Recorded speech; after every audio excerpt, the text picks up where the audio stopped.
play with their software, and we're now in a position where Medica and CARPL are working together as an AI provider and a platform provider. So I've asked Vidur to give us some insight into how that can help healthcare in the UK. Thank you, Rob. You are very, very kind, and I say this often: when nice people say nice things, you should discount it a little bit. So benefits of a platform approach in radiology AI. My name is Vidur. I'm a physician turned manager turned entrepreneur. To begin with. So, again, as Rob mentioned, there's an increasing need for radiology services. People are getting living longer, the disease is being diagnosed earlier, so on and so forth. And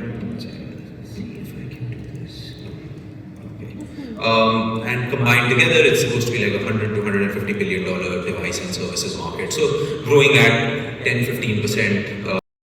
Fast forward to today, there's almost 400 plus AI companies out there, almost 1,000 FDA approved solutions, many more approved by the European CE.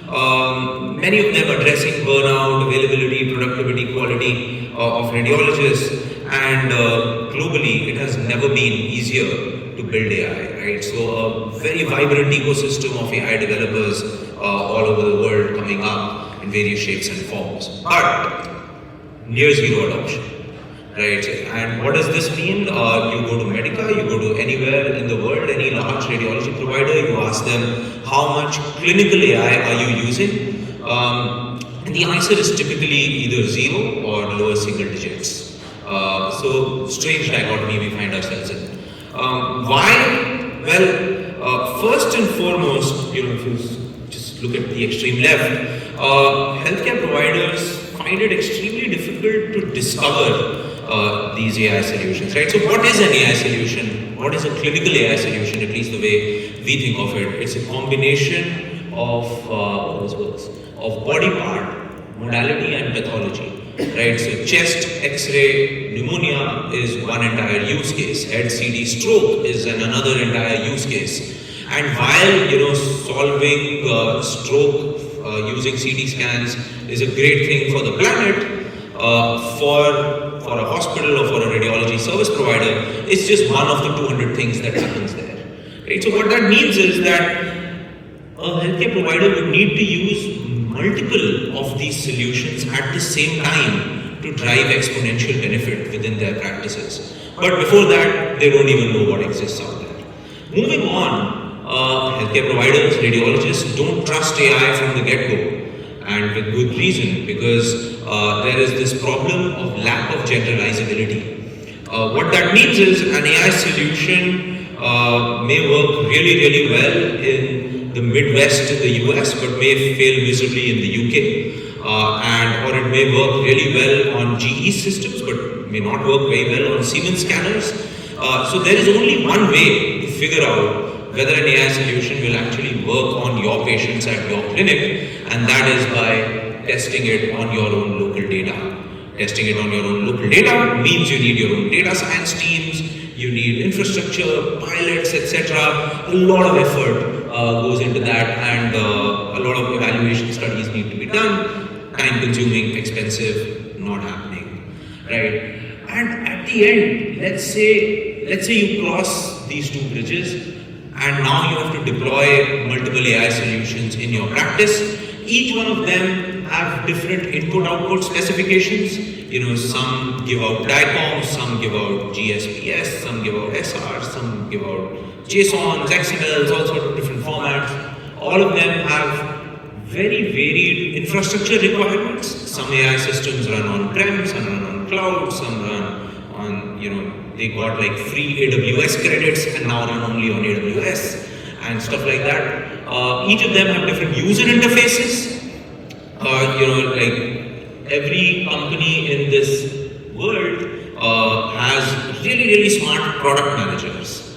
And they have created the world's greatest user interface for diagnosing tuberculosis on chest X-rays, right? If you're a radiologist, you need to use 15 of those tools to actually impact your practice. You don't, and hence AI adoption isn't happening.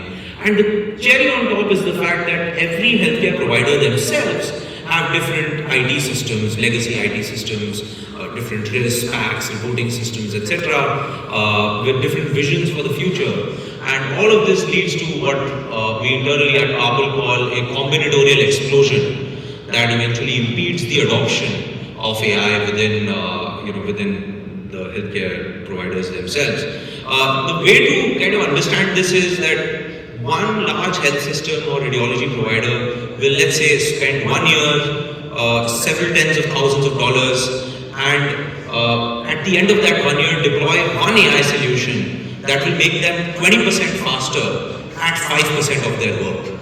And then they spend another year. At the end of that year, they'll deploy a second solution, again make them 20% faster at another 5% of their work. By year 3, everyone's like, I don't want to use AI, it's too much effort. Right? So this is just further enunciation of the problem, like the process of actually testing each of these AI systems. I'm just going to skip through.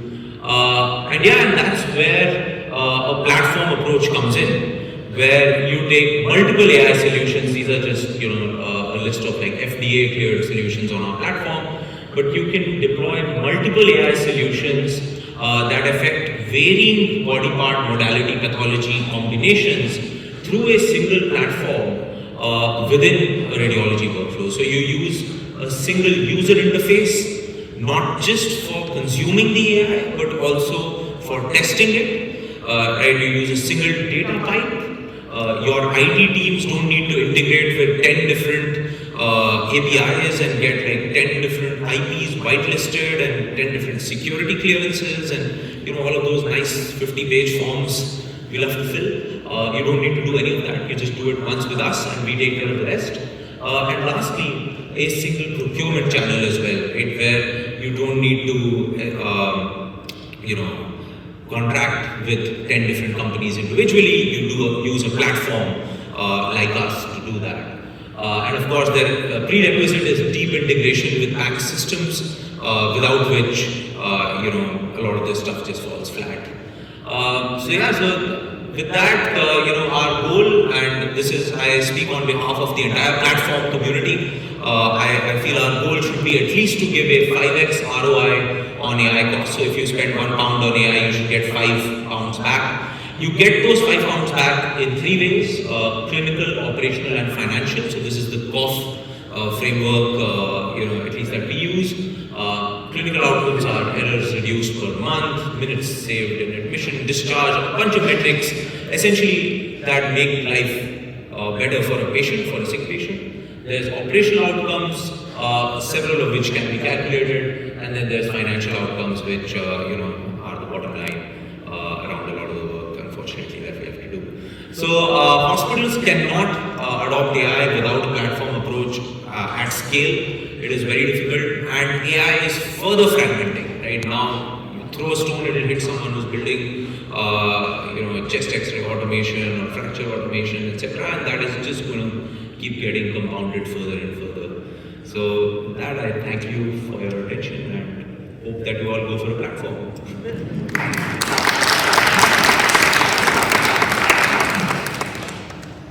Thank you, Vidur. Now I'd like to introduce Andy Leslie on the Google searches, apparently. So what strategies are the companies that you work with developing to sort of offset that impact? Because obviously there are obvious patient benefits and workflow benefits of AI, but we must think about the environmental impact of what we're doing in the background. So maybe, Vidur, do you want that to start? Yeah, sure. So, I think a very pertinent question given the theme of the Congress as well.